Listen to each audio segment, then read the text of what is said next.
Varicose veins కి సరైన చికిత్స కోసం సంప్రదించండి ఎవిస్ హాస్పిటల్. నమస్తే రమగారు. నమస్తే జయ. రమగారు, మనకి మార్గశిర మాసంలో గురువారాలకు కూడా ప్రత్యేకమైన విశిష్టత ఉంది. లక్ష్మీదేవికి పూజ చేస్తాం కదండి, ఒకసారి ఆ విశిష్టత మాట్లాడుకుందామండి. ఏటా చెప్తున్నాము, మళ్ళీ ఇప్పుడు కూడా కొత్తగా ఇంకొకసారి చెప్పుకుంటాం. మార్గశిరము పురుషోత్తమ మాసం అని చెప్పుకున్నాం ముందే. మనం విష్ణు సంబంధమైన మాసం. ఇప్పుడు మనం విష్ణు సంబంధమైన మాసాలని ముందు మాసాల్లో కూడా చెప్పాం. అవును. శ్రవణ నక్షత్ర సంబంధమైనది శ్రావణ మాసం. అప్పుడు లక్ష్మీదేవి పూజ విశేషంగా అయ్యవారిని కూడా చదువుకోండి. అక్కడి నుంచి శ్రావణం తర్వాత భాద్రపదం లేదు, ఆశ్వీజం తర్వాత కార్తీకం. ఆశ్వీజ మాసం అంతా దుర్గా పూజ చేసాం. అవును. తర్వాత కార్తీకమేమో దామోదర ప్రీత్యర్థం చేసాం. ఈ మార్గశిరము సాక్షాత్తు విష్ణు స్వరూపం. అక్కడ కార్తీక దామోదర ప్రీత్యర్థం శివాభిషేకం, దుర్గాభిషేకం చెప్పుకున్నాం. శివాభిషేకం చెప్పాం, కార్తీక దామోదర ప్రీత్యర్థమే సాలగ్రామ దానం అన్ని కూడా అలా చెప్పాం. ఇక్కడ పూర్తిగా ఇది విష్ణు మాసమే. అయితే ఈ విష్ణు మాసంలో ఉన్న గురువారాలు చాలా ప్రత్యేకమైనవి. మామూలుగా మనం శుక్రవారం లక్ష్మీ పూజ చేయటం మన ఆనవాయితీగా ఉంటుంది. భారతదేశం అంతా శుక్రవారాలు పాటిస్తున్నప్పటికీ కొన్ని ప్రాంతాల్లో ఈ గురువారాన్ని లక్ష్మీవారం అంటాం మనకు కనిపిస్తుంది. పల్లెటూళ్ళల్లో కనపడుతుంది. అది కాక పల్లెటూళ్ళల్లో మనవాళ్ళు కాదు, తుని ఆ ప్రాంతాలు, విశాఖపట్నము, శ్రీకాకుళం ఆ వైపు, కొంచెం ఒరిస్సా వైపుకి వెళ్లే కొందికి దాన్ని లక్ష్మీవారంగానే చెప్తారు. లక్ష్మీవారం అంటారు. ఆ రోజున మనం ఇళ్ళు బూజులు దులపటం కానీ, తర్వాత ఏమో చెత్త బయట పడేయటము, పాత సామాన్లు తీసి బయట పారేయటము అలాంటివి కూడా చెయ్యరు. గురు శుక్ర 2 రోజులు పట్టింపే వాళ్ళకి. ఓకే. మనం మిగిలిన రోజులంతా శుక్రవారమే పాటించిన మార్గశిరంలో మాత్రం ప్రత్యేకంగా లక్ష్మీ పూజ చేసుకోవటం ఒక విధానంగా కనపడుతుంది. ఇప్పుడు మనం మామూలుగా అసలు రోజువారీ లక్ష్మీ పూజ కాకుండా మార్గశిర గురువార వ్రతం అని ఒక నోము కూడా ఉంది. నోముకు ఒక నియమం, పూజ అయ్యేదాకా ఏమీ తినకూడదు. గురువారం నాడు నెత్తికి నూనె రాసుకోకూడదు, పూజ అయ్యేదాకా తలకాయ దువ్వుకోకూడదు, ఏమీ తినకూడదు. ముందు చెప్పిందే ఇది. తర్వాత పూజ అయిపోయాక ప్రసాదం పుచ్చుకుని ఈ కథని ఎవరికైనా చెప్పాలి. తెలిసిన వాళ్ళకైనా సరే కథ విను అని ఫోన్లో అయినా కథ చెప్పేయాలి. ఇది నియమం. ఈ నియమం ప్రకారం మనకి ఇళ్లలో ఎవరికైతే మార్గశిర గురువార వ్రతాలు ఉన్నాయో, నోములు వ్రతాలు ఉన్న కుటుంబాలు కొన్ని ఉంటాయి, అలవాటుగా అనుచరణంగా వచ్చినవి. మీకు అలవాటు ఉంటే లక్షణంగా చేసుకోండి మీ పద్ధతుల ప్రకారం. అలవాటు లేదు, మనకు తెలీదు, మనం ఇప్పుడే వింటున్నాం, లేదా 4 ఏళ్ల క్రితం చెప్పడం మొదలుపెట్టాం, 4 ఏళ్ల నుంచి వింటున్న వాళ్ళు, ఇవాళే వింటున్న వాళ్ళు కూడా హాయిగా సంతోషంగా లక్ష్మీ పూజ చేసుకోండి. మార్గశిర మాసం పురుషోత్తమ మాసం కాబట్టి అమ్మవారి లక్ష్మీదేవి నిత్యానపాయిని, ఆయన్ని అనుసరించి ఉంటుంది. స్వామివారే సాక్షాత్తు స్వరూపంగా భావించేటువంటి మార్గశిరంలో ఆమెని గురు శుక్ర 2 రోజులు పూజించండి. గురువారం నాడు మనం ఎలాగో కథ చెప్తాం కదా, హాయిగా ఈ కథ వినేయండి. ఆ కథ అందేసుకుని అక్షంతలు చేత పుచ్చుకోండి. లక్ష్మీ పూజ అయిపోయాక చివర ఆ కథ విన్నాక అక్షంతలు కొన్ని అమ్మవారి మీద వేసి కొన్ని మన మీద వేసుకోండి. ప్రత్యేకంగా స్వరూపము ఏమీ పెట్టుకోక్కర్లేదు. మీ ఇంట్లో ఏ లక్ష్మీదేవి పటం ఉందో, ఏ లక్ష్మీదేవి విగ్రహమో ప్రతిమా విశేషమో ఉంటుంది. కొంతమంది దగ్గర కాయిన్స్ ఉంటాయి, బంగారు రూపులు ఉంటాయి. వాటికి పూజ చేసుకునే అలవాటు ఉంటే చక్కగా ఆ రూపుకే, ఆ ప్రతిభకే, ఆ ఫోటోకే పూజ చేసుకోండి. లక్ష్మీ పూజ సులువుగా చేసుకునే విధానం చిన్న చిన్న పుస్తకాలు దొరుకుతాయి. లక్ష్మీ పూజా విధానం కొనుక్కోండి, 5-10 రూపాయల్లో దొరుకుతుంది. ఓకే. ఆన్లైన్ కూడా లక్ష్మీ పూజా విధానం దొరికేస్తుంది. మీరు శ్రీ సూక్తంతో చేసుకోవచ్చు. మామూలుగా షోడశోపచారాల పూజకి కూడా చిన్న చిన్న పుస్తకాలు అవైలబుల్గా ఉంటాయి. అవి చూసుకుని చక్కగా చేసేసుకోండి. పూజ చేసుకోవటం 5 వారాలు 4 వారాలు వస్తాయి. ఈ సంవత్సరం 4 గురువారాలు ఉన్నాయి. ఎందుకంటే మన ఫస్ట్ 2వ తారీఖు నుంచి మొదలు కదా పాడ్యం. ఎప్పుడు మాఘ కాదు, మార్గశిర మాసం 1వ తారీఖు నుంచి మొదలు పెట్టింది. డిసెంబర్ 2 నుంచి మనకి మార్గశిర మాసం మొదలైంది. పోలిపాడ్యం చేసుకున్నాం కదా. అంటే ఈ నెల 4 గురువారాలు ఉన్నాయి. 4 గురువారాలు వచ్చినాయి. మార్గశిర గురువారాలు 4. ఒక సంవత్సరం 5 వస్తాయి. అవును, 5 వచ్చినప్పుడు 5 రకంగా చేసుకుంటాం. 4 వస్తే ఇక 4 రకంగా. ప్రతి వారము ఒక్కొక్క నివేదన చేసే విధానం వ్రతస్థులకి, ఎవరైతే మార్గశిర గురువార వ్రతం ఉందో వాళ్ళకి. మనలాంటి వాళ్ళకి ఆ హడావిడి ఏం లేదు. మామూలుగా చక్కగా పరమాన్నం వండటం, కొంచెం శనగపప్పు వేసి వండుకోండి. మీకు ఓపిక ఉండి, చాతొచ్చి, శక్తియుక్తులుండి బాగా సేవించాలన్న ఆస్తి ఉంటే బూరెలు అలాంటివి కూడా చేసుకోవచ్చు. శనగపప్పుతో బూరెలు చేస్తాం కదా, అమ్మవారికి శనగపప్పు ప్రీతి. లక్ష్మికి సంబంధించిన ధాన్యాలలో ఈ పప్పుల్లో ఇది ముఖ్యమైనది శనగపప్పు. మీకు ఎవరు చెప్పారు? ఇలాంటి చొప్పదంటు ప్రశ్నలు వేయకండి దయచేసి. శనగపప్పు ఇలాంటి లక్ష్మీదేవి ప్రశ్నలు కూడా ఎదుర్కొంటున్నారు రమణ. బ్రహ్మాండంగా ఎదురు. మీకు ఎవరు చెప్పారు? మీరు వెళ్ళి అడిగారా? ఆవిడ మీ పక్కింట్లో ఉంటుందా? ఇలాంటివి అడుగుతారు. అంటే సనాతనంగా వస్తుంది, మన మన మనం ముందు తరం వాళ్ళు చేశారు, మనం చేస్తున్నాం, అట్లా చేసుకుంటూ పోతాం కదా. పోతాం అంతే. లక్ష్మీదేవి దానికి ఇష్టమని ఒకళ్ళు వచ్చి చెప్తారా? చెప్పాలా? అడుగుతారమ్మా. ఉమ్. నువ్వు ఎంత సీరియస్ మ్యాటర్ గురించి మాట్లాడినా దాని మీద ఒక చొప్పదంటూ ప్రశ్న అంటారు, దాన్ని వేస్తూ ఉంటారు. మీకు కావాలంటే మీ పక్కింట్లో లక్ష్మీదేవి ఎవరన్నా ఉంటే కనుక్కోండి. మా పక్కింట్లో ఉంది లక్ష్మీదేవి.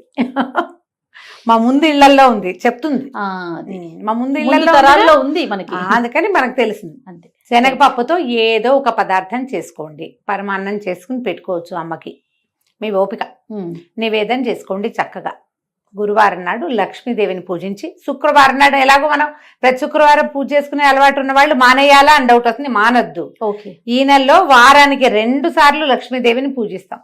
రోజు లక్ష్మీ పూజ అలవాటు ఉన్న వాళ్ళ సంగతి ఇక మహత్తరంగా ఉంటుంది, వాళ్ళు ఎలాగూ చేసుకుంటారు. శుక్రవారం స్పెషల్తో పాటు గురువారం కూడా స్పెషల్ చేసుకోండి. దీనికి ఒక వ్రత కథ కూడా ఒకటి చెప్పబడుతుంది. చిన్న కథే, అది చెప్తాను. పూర్వం ఒక బ్రాహ్మణ కుటుంబం ఉండేది. పెద్ద భార్య, మొదటి భార్య చనిపోయింది. ఆ భార్యగా సుశీలని ఒక కూతురు ఉండేది. ఈ పాపాయి ఉండగానే తండ్రి ఇంకో ద్వితీయ వివాహం చేసుకున్నాడు. ఇలాంటి కథలు విన్నప్పుడు ఈ 2 పెళ్ళి ఎందుకు చేసుకోవాలి, అదే భర్త చనిపోతే వాళ్ళ అమ్మ పెళ్లి చేసుకుంటుందా, ఇలాంటి ప్రశ్నలు కూడా ఎప్పుడూ తలెత్తుతూనే ఉంటాయమ్మా. పురాతనపు పద్ధతుల్లో ఏంటంటే ఆడవాళ్ళు లేనిదే ఇళ్ళు నడిచేవి కాదు. మగవాళ్లే ఆడపని మగ పని చేసేసేయటము కుదిరేది కాదు.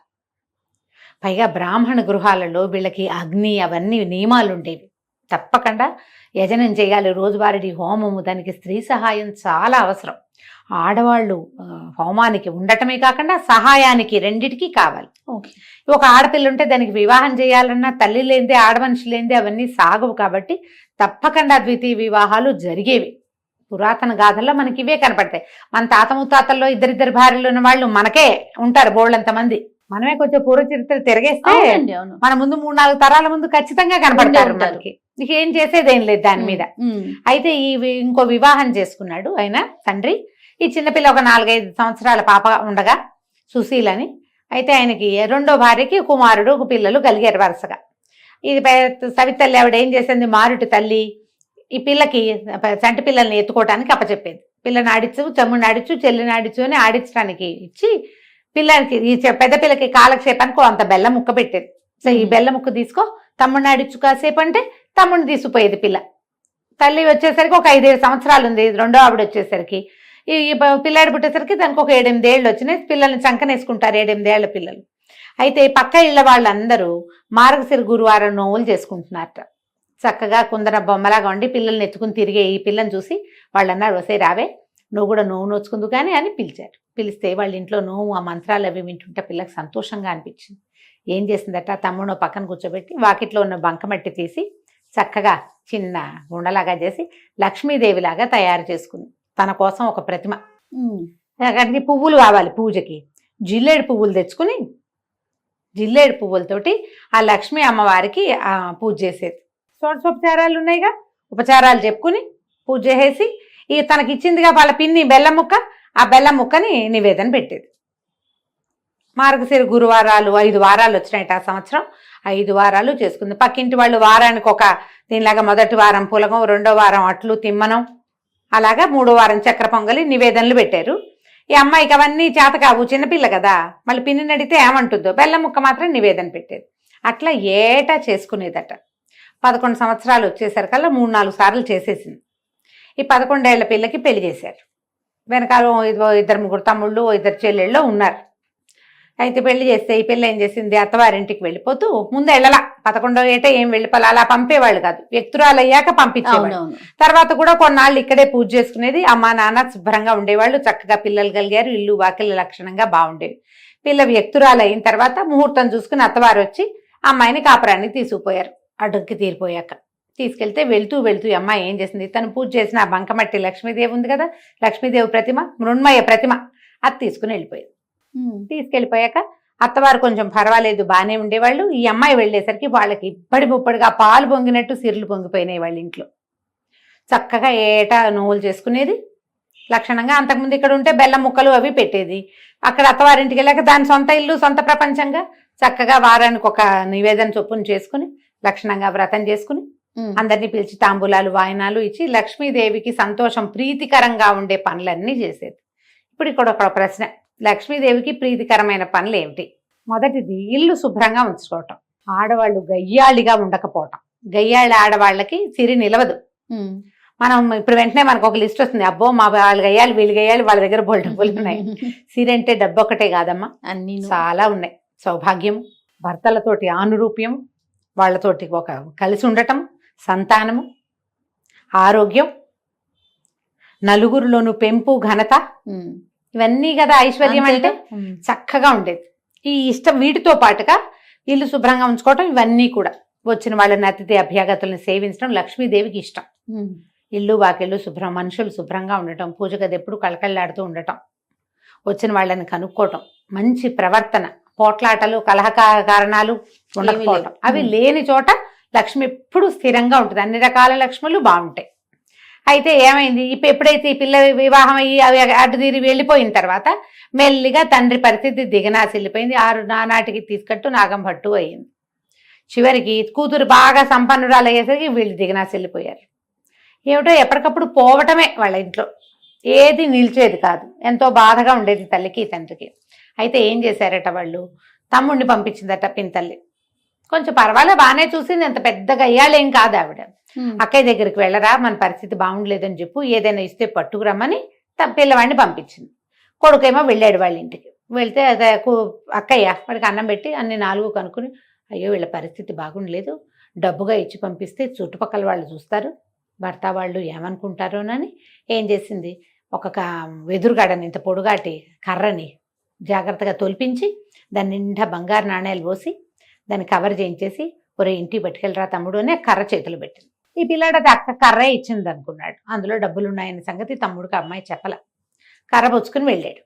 వెళ్ళేసరికి అలా మధ్యదారిలో ఎక్కడో కర్ర దేనికో ఆనించి ఎక్కడో కూర్చుని పడుకుని నిద్రపోయాడు. అది వాడి సొంత కర్ర కాదు కదా, అలవాటు కూడా లేదు, మర్చిపోయి వెళ్ళిపోయాడు. ఎవరో చేపాటి కర్ర బాగుందని తీసుకుపోయారు. వాళ్ళ అదృష్టవంతులైతే వాళ్ళకి దొరుకుంటుందా లక్ష్మీదేవి. తల్లి అడిగింది, ఏమి ఇచ్చిందిరా అక్క అంటే, ఏమో నమ్మ కర్ర ఇచ్చింది, అది నేను ఎక్కడో వదిలేశాను అన్నాడు. ఆవిడకి అర్థం కాల, కూతురు ఏం పంపింది ఏమిటి సంగతి. మళ్ళీ కొన్నాళ్ళు పోయాక మళ్ళా కొడుకుని పంపించింది. కొడుకుని పంపిస్తే అమ్మాయి ఏం చేసింది, ఈసారి నాన్న కోసం ఒక జత చెప్పులు కుట్టించాను, చెప్పులు పెట్టుకెళ్ళమని ఆ చెప్పులు జాగ్రత్తగా పక్క కుట్లు ఊడదీసి చెప్పులు నిండా బంగారం కాసులు పెట్టి కుట్టించేసి చేతిలో పెట్టింది. ఇప్పుడు చెప్పలేదు. పిల్లాడు చెప్పకూడదు, ఊరికే చెప్పులు నాన్నకి అంటే పట్టుకుపోతాడు అనుకుంది. ఒక గుడ్డలో చుట్టిచ్చింది. వాడు ఆ చెప్పుల మూట దీని మీద పెట్టి ఒక గట్టు మీద పెట్టి చెరువు గట్టును పడుకున్నాడు చల్లగాలికి. ఎవరో చెప్పులు పెట్టిపోయారు. 3వసారి మళ్ళీ పంపించింది తల్లి 2 నెలల తర్వాత. ఈ అమ్మాయి ఒక గుమ్మడికాయ పై డిప్ప తీసి లోపల గింజలన్నీ తీసేసి దాని నిండా బంగారు కాసులు పోసి పంపించింది. ఆ బంగారు కాసులు గుమ్మడికాయ కూడా వాడు వదిలేశాడు. అంటే సంధ్యావందనాన్ని దిగాడు. ఎవరో గుమ్మడి పండు బాగుందని బ్రాహ్మలు ఎవరో వెళ్తున్న వాళ్ళు ఎవరో వదిలిపెట్టి పోయారనుకుని తీసుకుపోయారు. ఇక చివరికి తల్లికి అనిపించింది, ఇక్కడ అమ్మాయి ఏదో సహాయం చేయడానికి ప్రయత్నం చేస్తోంది, పంపిస్తోంది ఏవో వస్తువులు, సరిగ్గా తేలేకపోతున్నాడు. సరే నేనే వెళ్తానని తండ్రిని పెద్ద కొడుకుని వదిలిపెట్టి చిన్నపిల్లలు ఆడపిల్లలు ఉంటే వాళ్ళందరినీ వెంబడి పెట్టుకుని పెద్ద కూతురు ఇంటికి వెళ్ళింది. తల్లి పేదగా ఉన్న తల్లి మాసిపోయినట్టున్న చెల్లెళ్ళని చూసి పిల్ల బాధపడి తల్లిని చక్కగా పోషించి 10 రోజులు ఉంచుకున్నాక ఇదంతా ఏం జరిగింది ఏమిటి మాట్లాడుకుంటే, అమ్మ బంగారు కాసులు పోసానే ఏమైపోయినాయో అంటే, ఎవడో అదృష్టవంతులకు దొరికింది, మనకు అదృష్టం లేదు. ఈ అమ్మాయి ఏమంది, ఇంకా 10 రోజులుంటూ మార్గశిర మాసం రాబోతుంది, నేను మార్గశిర గురువారం నోవులు నోచుకుంటానమ్మా, నాతో పాటు నువ్వు కూడా నోచుకుందు కానీ ఇక్కడే ఉండమని తల్లిని చెల్లెళ్ళని ఉంచుకుంది. ఏమీ తినద్దమ్మా, గురువారం పొద్దున్నే చెప్పింది, ఏమీ తినద్దంటే సరేనంది ఆవిడ. పిల్లలందరినీ కూర్చోబెట్టి సద్దెన్నాలు పెట్టమంటే, అమ్మమ్మ సద్దన్నం పెడుతూ పెరుగన్నంలో ఉప్పేయి అన్నారట పిల్లలు. ఉప్పు సరిపోయిందో లేదో చూద్దామని ఒక సద్దెన్నం ముద్ద నోట్లో వేసుకుంది. కూతురు, అయ్యో అమ్మ అన్నం తిన్నావు ఇంకేట పనికి వస్తుంది, తినకూడదుగా, మెతుకు కూడా పోకూడదు లోపలి. కూతురు నోచుకుంది నోము. తల్లి సర్దు కూరుకుంది, ప్రసాదం తిని ఊరుకున్నారు. రెండో వారం ఏం చేసింది, పిల్లలకి నెత్తికి తలగా నూనె రాస్తూ ఆ నూనె చేతులు నెత్తికి రాసుకుంది. చాలా మంది చేస్తాం అట్లా. ఇప్పుడు మాయిశ్చరైజర్ కూడా ఎక్కువ పోసుకున్నాం అనుకో చేతిలో, ఎవరో ఒకరి చేతి రాసేస్తాం. ఆ నెత్తికి రాసుకునేసరికి నూనె రాసుకోకూడదు, అసలు నూనె రాసి తలంటి చేయకూడదు గురువారం నాడు. మామూలుగానే పనికిరాదు, ఇప్పుడు అస్సలు పనికిరాదు, పూజకు పనికిరాదు, నోముకు అడ్డంకి. 2వ వారము పోయింది. 3వ వారం కూతురు ఏం చేసింది, అమ్మ ఇట కాదు, నువ్వు పని చెయ్యి, నేను గొయ్యి తీసి గోతులో కప్పెడతాను, నిన్ను గోతులోనే కూర్చో, బయటికి రావద్దు. తర్వాత పూజ పనంతా తెముల్చుకుని పూజకు ఏర్పాట్లు అయ్యాక నేను లేవదీస్తాను. అప్పుడు నీళ్లు పోసుకుని పూజలో కూర్చుందు కానీ నీ తల్లిని ఒక దేనికోసమో తీసిన గోతిలో కూర్చోబెట్టి పైనకు ఒక చిన్న పల్చటి చెక్క ఒకటి అడ్డం పెట్టి ఆ అమ్మాయి పని చేసుకుంటుంది. ఈ పిల్లలు ఏం చేశారు, 5-6 ఆడపిల్లలు, ఆ అమ్మాయికి పిల్లలు ఉన్నారు, పిల్లల్ని తెచ్చింది కదా ఈవిడ కూడా. పిల్లలు ఆడుకుంటూ అరటిపళ్ళు తిని తొక్కలు పడేశారట. ఈ పల్చటి చెక్క వీళ్ళు ఇడిదిరిగా చెక్క తొలగిపోయి అరటిపండు తొక్కు ఈవిడ దగ్గర పడింది. ఈవిడ అప్పటికి 2-3 గంటల నుంచి ఆ గోతలో కూర్చుని ఉంది. అరటిపండు చేత్తో పుచ్చుకుంటే దాని లోపల అడుగుని ఇట్లా గుజ్జల్నే ఉంటుంది కదా, ఊరికే ఇట్లా గోరుతోటని ఇలా నాలుగు రాసుకుంది. 3వ వారం కూడా పోయింది. అమ్మ ఏమి తినలేదు కదే అని అడిగితే, కాదే అరటిపండు తొక్కలో లోపల గుజ్జు నోట్లో వేసుకున్నానమ్మా అనేసరికి పనికిరాలి. ఇక 4వ వారం అమ్మ ఏం చేసిందిట కాదని తల్లిని పొద్దున్న లేవగానే ఆవిడ తన చెంగుగా ఆవిడ చేయి కట్టేసుకుని, నువ్వు నాతోటే ఉండు, నువ్వు ఇంకేం పని చేయదు, నా వెనకాలే ఉండని తల్లితోటే అటు ఇటు తిరిగి మొత్తానికి సరిగ్గా పూజ జరిగే వేళకి స్నానం చేయించి కూర్చోబెట్టింది. తల్లి పిల్ల ఇద్దరు నువ్వు నోచుకున్నారు. తాంబూలాలు వాయనం పెట్టారు లక్ష్మీదేవికి. పెట్టి లక్ష్మీదేవిని ప్రార్థించింది. ఈ ప్రతిమ ఉంది కదా, ఆ ప్రతిమలోంచి లక్ష్మీదేవి లేచి వచ్చేదట అమ్మాయి దగ్గరికి. లేచి వచ్చి కూతురు వాయనం తీసుకుని తల్లి వాయనాన్ని వదిలిపెట్టేసింది.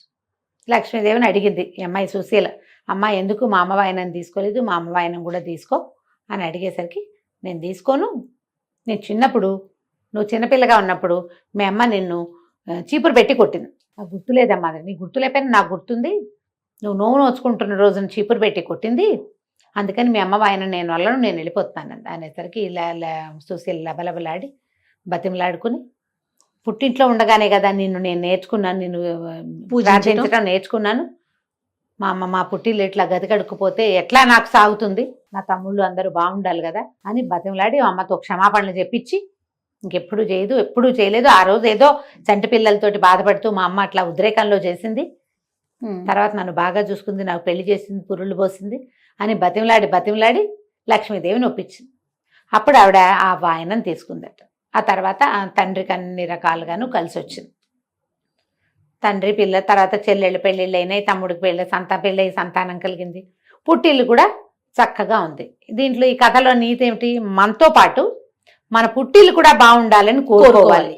లక్ష్మీదేవికి అత్యంత ఇష్టమైన విషయాలలో తను ఎక్కడి నుంచి బయటకు వచ్చానో అది కూడా బాగుండాలన్న కోరిక ఉండటం ఆమెకి ఇష్టం. పుట్టింట్లో అదంతా లాగేసుకుని అత్తారింట్లో దాచిపెట్టుకునే రకాలు ఎన్ని ఉన్నాయి, ఇప్పుడు చాలా ఉంటాయి. ఈ రకాలు మార్చుకోండి.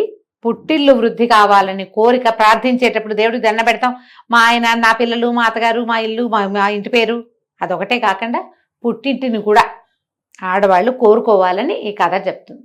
ఈ కథ విని అక్షంతలు వేసుకోవటం, అమ్మవారి మీద అక్షంతలు వేసి మన మీద కూడా అక్షంతలు వేసుకోండి. పూజ అయిపోయినట్టే. మీరు నివేదన చేసిన పదార్థాన్ని చక్కగా ప్రసాదంగా స్వీకరించండి, చుట్టుపక్కల వాళ్ళకి పెట్టండి. లక్ష్మీకరము అని అనుకునేటువంటి పసుపు కుంకుమ, తర్వాత ఏమో మనము పళ్ళు పువ్వులు అలాంటివి వాయనం ఇవ్వండి. ఓకే. ఒకవేళ మీరు నోముగా చేసుకుంటే మీ ఇంట్లో ఏ రకమైన విధానం ఉందో ఆ విధానాన్ని చక్కగా పాటించుకోవచ్చు. కొత్తవి మొదలు పెట్టుకోవద్దు, నోముగా చేసుకోకండి, పూజగా చేసుకోండి. ఓకే. ఈ నోములు ఏంటంటే అత్తవారిళ్లలో ఉంటే చేసుకోవాలమ్మా, అత్తారింట్లో లేనివి కొత్త మొదలు పెడితే మీకు భయం ఇస్తుంది. లేదా మీరు ఇంకొకటి చెప్తా, ఇందులో మీకు చాలా ఉంది మనసు, ఇలా నన్ను యూట్యూబ్ అక్కయ్యల్ని ఫాలో అవ్వకుండా ఎవరైనా మీ కజిన్స్ బాగా క్లోజ్ ఫ్రెండ్స్ ఇది చేసుకుంటారనుకోండి, వారితోటి ఒకసారి వారితో దగ్గరుండి చేయించుకుని వారిని ఫాలో అవుతూ చేసుకోండి. ఒకవేళ మీకు ఆస్తుండి మనసు ఉంటే గనక కావాలంటే ఇలా చేసుకోవచ్చు. కానీ ఇలా పై వాళ్ళు ఎవరో చెప్తే కాదు, కంటితో చూసి నేర్చుకుని చేసుకోండి. నమస్తే. నమస్తే.